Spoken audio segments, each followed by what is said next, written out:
ओम विश्वानि देव शवितर्दुरितानि पराशुव यद भद्रं तन्नयासुव।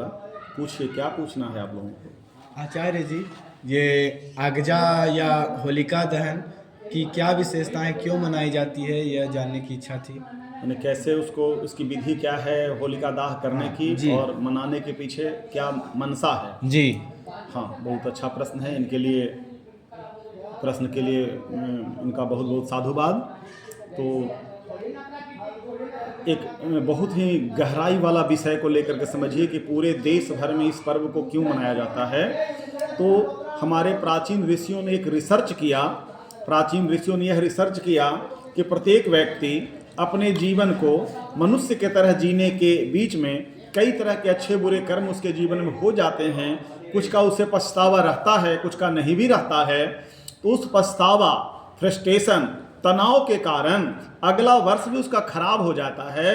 इसी को ऋषियों ने यही बताया कि आप अपने अंदर के जो तनाव है, आपने अपने पूरे वर्ष भर में जो कर्म किए हैं उसमें कई अच्छे बुरे कर्म को आपने किया, उन अच्छे बुरे कर्मों को लेकर के अगला साल आपका बुरा ना हो जाए, इसके लिए उन सब कर्मों को अपने शरीर से निकाल करके दहन कर दीजिए, अर्थात अपने पापों को जला दीजिए। ऐसे पूरे भारतवर्ष में इसको एक इतना बड़ा रिसर्च मानना चाहिए कि जिसके द्वारा मैं नए कोपल के रूप में, नए उमंग के साथ अगला साल का जीवन जी सकूं, अच्छे कर्मों को कर सकूं।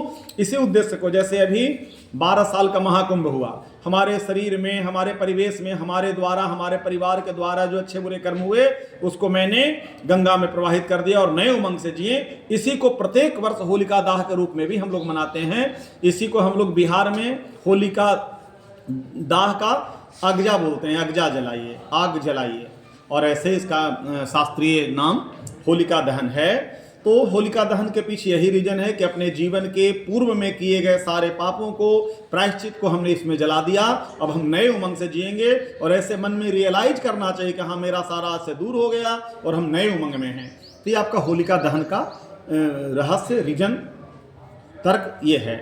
और आगे होलिका दाह की विधि को समझिए कि आप अपने गांव, मोहल्ले के किसी मध्यस्थ जगह, जहाँ पे सार्वजनिक जगह, जहाँ पे सारे लोगों को बिना रोक टोक आने के लिए, ये दिक्कत ना हो कि हमारे उनसे कोई लड़ाई है, चाहे उनसे कोई मनमुटाव है, उनके पास नहीं जाएंगे, ऐसे किसी विशेष पर्सनल जगह पे, सार्वजनिक न जाकर के, सार्वजनिक जगह पे जाकर के सामूहिक रूप से सबके घरों से आए हुए ईंधन को इकट्ठा करके, और ईंधन डालते समय यही भाव रहेगा कि हम अपने घर के सारे नेगेटिविटी को यहाँ डाल रहे हैं, और एक जगह उसको एकत्रित करें।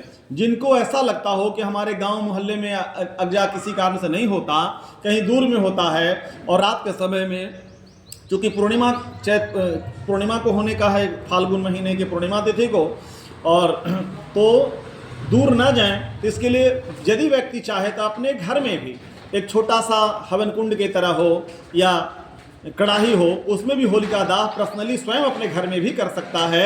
लेकिन ये एक छोटा रूप होगा, उनको पूरा रियलाइजेशन नहीं हो पाएगा, इसलिए सार्वजनिक करने में कुछ लोग के समूह में उनको ऐसा अनुभव आएगा।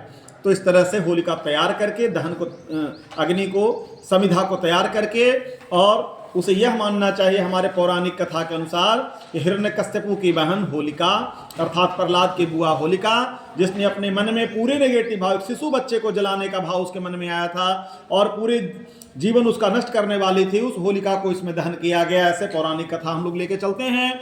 तो हमको क्या करना चाहिए कि जो भी वहाँ पे मानिंदे लोग हैं, उनको एक सज्जन ब्राह्मणों के द्वारा उसका पूजा पद्धति छोटे रूप में करके होलिका दहन करनी चाहिए। तो उसके लिए होलिका दहन के जगह पे पहुंच करके पूर्व मुख होकर के पवित्रता, आचमन, प्राणायाम, छोटे रूप में भद्रं करणे भी स्वस्ति वाचन करके संकल्प करना चाहिए। संकल्प में अपने समय मुताबिक वर्ष, मास, दिन, ऋतु, समय को और तिथि को समन्वित करके अपना गोत्र नाम और पूरे मोहल्ला परिवार